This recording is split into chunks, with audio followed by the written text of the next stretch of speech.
You know, every single year in a Dynasty rookie draft, there's always a player that goes to a really bad landing spot or what is perceived to be a bad landing spot at the time. And the question always goes to, how talented is that player? Is that player talented enough to overcome such a bad landing spot? Or does landing spot not really even matter? Now, there's a couple guys in this particular Dynasty rookie class that have really inspired this video because I think it's time to discuss, does landing spot really matter? And I'm not talking about guys who are like middle to later round guys. You can see those guys on my Dynasty Rookie Draft Guide this year. The guys I want to discuss today are some high value guys to get in Dynasty Rookie Drafts. Really, this video is inspired based off guys like Malik Neighbors, Jonathan Brooks, and Drake May. Now, all of those guys went to pretty perceived bad landing spots in Dynasty Fantasy Football. So what we're going to go through today is I went through the last 5 Dynasty Rookie Drafts, including 2024, but we have the data for 2023 to 2020, and I wanted to see the guys who went to bad landing spots at that time and how they've come out in Dynasty Fantasy Football with their value and with their fantasy points scored per season. So this is a new channel exclusively for Dynasty, so please go down there and drop a like on this video and subscribe to the channel to show your support if you get value from this video today. So let's go ahead and look at the year 2020 right now. And the way I want to break this data down right here is I'm going to go by position so I don't confuse everybody, because I do think that based on this data, I'm going to show you guys that I think it matters depending on position. And which position you are as a player will have an effect of how much the team fit actually affects you. So we're going to go through wide receivers first, and we're looking at the year 2020. Now, what we're also looking at here is we're only looking at first round guys who had first round draft capital in Dynasty Rookie Draft ADP. So the guys on here are CeeDee Lamb, Jerry Jeudy, Jalen Reagor, and Justin Jefferson. Now, all of those guys, CeeDee Lamb, Jalen Reagor, Justin Jefferson, except Jerry Jeudy, at the time were viewed as at the very least okay landing spots. There wasn't any kind of egregiously bad landing spot, but Jerry Jeudy at the time of Denver Broncos, their quarterback situation was a mess, and it never got ironed out with Russell Wilson. But think of how bad it was before then for them to trade all that capital to get Russell Wilson to be their quarterback. It was really bad. So Denver was not exactly a team fit that people were excited about when it came to Jerry Jeudy and where he got drafted at the end of the day in Dynasty Fantasy Football terms. So let's look at what his value has done each year since he got drafted. After year 1, he had a pretty decent rookie season. His value went up in Dynasty Fantasy Football. Then after year 2, he had a bad year in year 2, and it went back down. And then it went up after year 3, and then it went back down after year 4. So Jerry Jeudy is obviously, as we all know, a very hot and cold player, and even like the most of the time when he gets hot, it's not even really hot. It's like a 15-point game or a 20-point game twice a season. It's just not good enough for fantasy. And that's exactly why I've included fantasy points per game in this as well, because value is always dependent on what people will pay for it. Fantasy points per game, those numbers don't lie. So fantasy points per game, we can see 2020 had 8.2 fantasy points per game. That's basically wide receiver 3 numbers right there, and an occasional flex on a good day. 2021, it was really bad. 6.6 fantasy points per game. That's just like basically unplayable. You basically cannot play Jerry Jeudy in 2021. Then in 2022, he rebounded. In 2022, he had 11.4 fantasy points per game. And at the end of that season, really like the last 5 to 6 weeks, Jerry Jeudy was playable. He was a very good play. But then 2023, he comes right back and just takes a dump on us.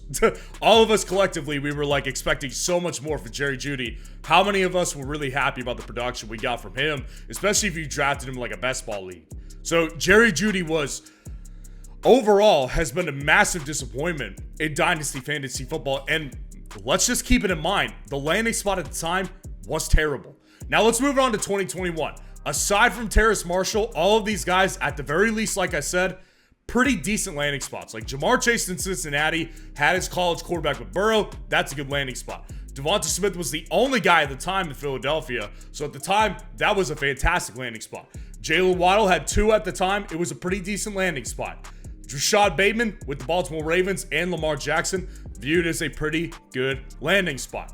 Terrace Marshall went to Carolina when they had no real answer at quarterback. So with Carolina, Terrace Marshall has been basically, he's been a nothing burger. I mean, some of you may not even know who Terrace Marshall is. Wide receiver out of LSU. Actually had a pretty good dynasty prospect profile at the time he came out of college.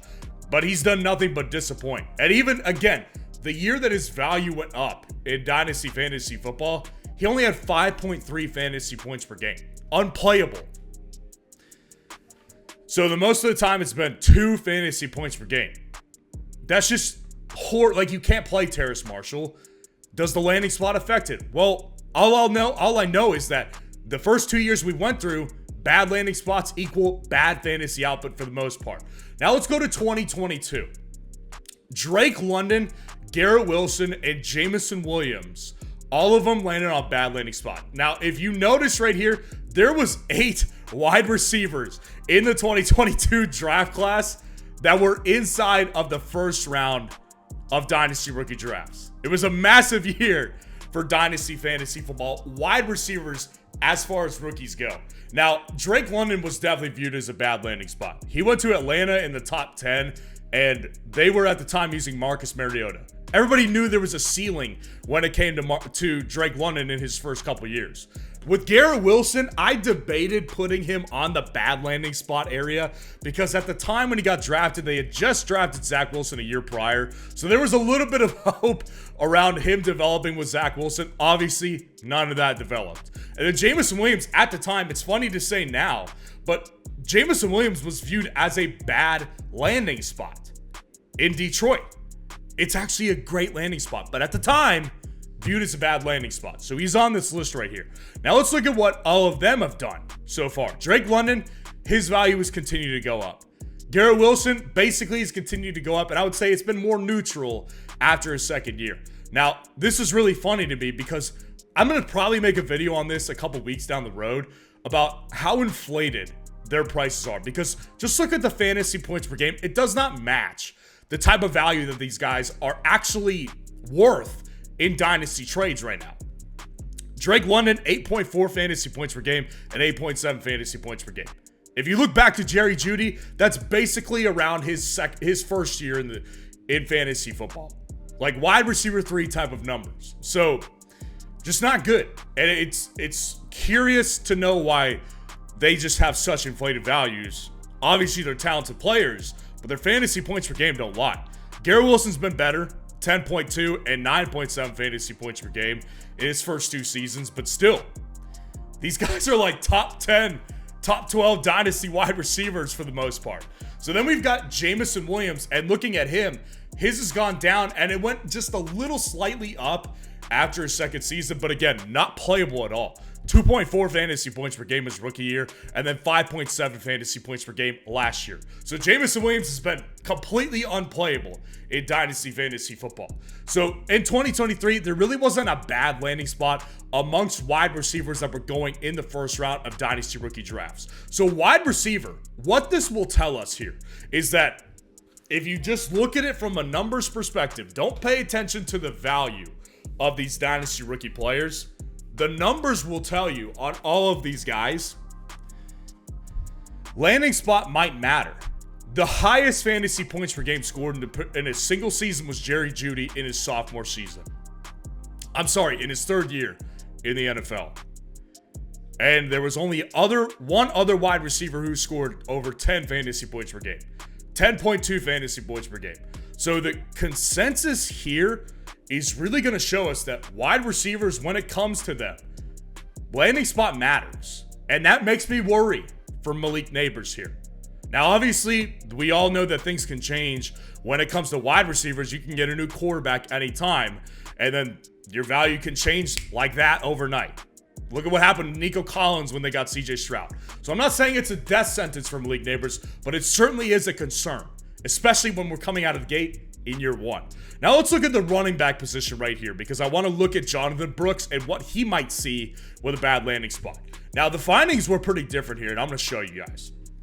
In 2020, there were 6 running backs off the board in the first round of Dynasty rookie drafts. Clyde Edwards-Helaire, Jonathan Taylor, DeAndre Swift, J.K. Dobbins, Cam Akers, and Keyshawn Vaughn. That's kind of funny. But what we'll notice here is the only one that really had a consensus bad landing spot at the time was DeAndre Swift. That was when they had Matt Patricia as the head coach. There was no Dan Campbell. They had no good offensive coordinator with Ben Johnson. The Detroit Lions were still a mess at that time. So DeAndre Swift was perceived to have a bad landing spot. But what we'll notice is his dynasty value has gone up 2 out of his 4 seasons. Up, down, and then neutral. And each year, he's scored over 11 fantasy points per game. Pretty solid running back 2 production.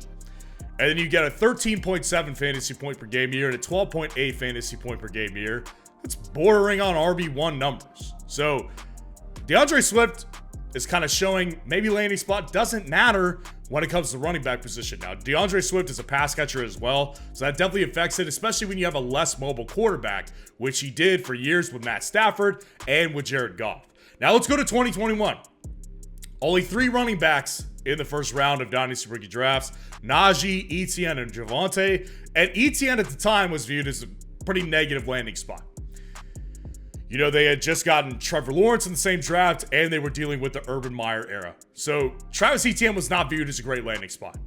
But again, you take out his rookie year where it went down only because he missed his rookie season with a foot injury. It wasn't because he was playing bad. He didn't get to play at all. If you take that out, it's been just up for Travis Etienne. 11 fantasy points per game in his second year and 14.9 fantasy points per game last year. So Travis Etienne is kind of showing like DeAndre Swift. Maybe landing spot doesn't matter for running backs. Now, Breece Hall in 2022. He went to the New York Jets. And again, this is the reason why I included Garrett Wilson in the bad landing spot column, because at the time, Breece Hall was viewed as a bad landing spot to the New York Jets. It freaks the people out. Nothing but upward arrows for Breece Hall. 15.1 fantasy points per game, 14.9. Consensus top 5, top 10 running back at the very least fantasy. Breece Hall has been tremendous, and he's a consensus top 3 dynasty back. So Breece Hall showing us that, again, with Etienne, with Swift, maybe landing spot doesn't matter for running backs. And then 2023, the only landing spot that was considered bad for Dynasty was Zach Charbonnet going to the Seahawks, and that was only because Kenneth Walker was there. Bijan Robinson, Atlanta wasn't viewed as a bad landing spot. Jahmyr Gibbs wasn't viewed as a bad landing spot by that time. And Devon Achane was not viewed as a bad landing spot at all. That was viewed as a great landing spot, which it is. Now, Zach Charbonnet, his values went down after his rookie season, and he only had 5.6 fantasy points per game in his first year. We're all probably betting that number goes up here. And again, he's the only running back on this list that the value went down and there was not really good fantasy points per game scored. But you look at all those other running backs, all of the other ones had at least 11 fantasy points per game in every single season. So running back, it doesn't appear to matter as much what the landing spot is. So that could be a very good glimmer of hope for a guy like Jonathan Brooks, who I have publicly said, I don't think he's going to work out in Dynasty. I think his landing spot will matter. Because if you look at the other teams, Detroit, they're not a bad landing spot after all. Jacksonville, they're not a bad landing spot. Breece Hall, the Jets, we could argue that's a bad landing spot. I think Breece Hall is an elite talent. That's better than the rest of these guys. I don't trust the Carolina Panthers to be on that same trajectory. But if we just want to go based on history here, running back landing spot doesn't seem to matter quite as much here. And then let's look at the quarterback here. There's only been 2 quarterbacks since 2020 that have gone in the first round of Dynasty rookie drafts. Obviously not discussing Superflex. Trevor Lawrence and Anthony Richardson. Trevor Lawrence was viewed as a bad landing spot with the Jacksonville Jaguars. His value has gone down, and he had 12 fantasy points per game his rookie year. Then he had 17.9 in his second year and 17.3 last year. Now, we can look at other quarterbacks who were in first-round picks, like Joe Burrow, went to a really bad landing spot at the time, Cincinnati. Didn't matter at all with Joe Burrow. Look at a guy like Bryce Young. It did matter for Bryce Young. CJ Stroud, didn't matter for him. Zach Wilson, mattered for him, though. So quarterback, it's a little bit of a mixed bag. based on history of the last several years. And the reason I wanted to include quarterback in here was not only because I'm interested in Drake May and discussing him, but it's also because the game is changing for quarterbacks rapidly. Rules are being affected in favor for quarterbacks. So theoretically, it's now easier than it ever has been in the history of the NFL to succeed as a quarterback here. So when we're looking at these three guys, Malik Nabers, Jonathan Brooks, and Drake May. Malik Nabers and Jonathan Brooks are both top 10 picks in Dynasty rookie drafts. And Drake May is a first-round pick in Superflex leagues as well. So you can basically count him in there as well. Based on what we found with wide receivers, history would suggest that wide receivers, landing spot matters. And I would believe this because wide receivers is a very dependent position on quarterback play and offensive scheming. So Malik Nabers, it does make me worried about the upside and the potential to bust in Dynasty. I'm not saying he will, but it matters here. Jonathan Brooks, I actually worry about him more than I worry about Malik Nabers. And the history shows the opposite. That running back landing spot doesn't matter quite as much. So it's interesting to note because I actually disagree with the history here. I don't believe in Jonathan Brooks. And then Drake May, I don't believe in him either. And that history is pretty much split down the middle. So the end of the day, the point of this video is to show you that running back landing spots, historically speaking, don't matter quite as much just based on the guys that we just addressed. Wide receiver, it matters a little bit. And at quarterback, it's a little bit split. But at the end of the day, trust your gut on these guys right here. I believe in Malik Nabers, but I don't believe in Jonathan Brooks. And I think Drake May got screwed by a landing spot. I like the player, but he's still a little bit raw. And I think he's going to need development, which I don't think the Patriots can provide here.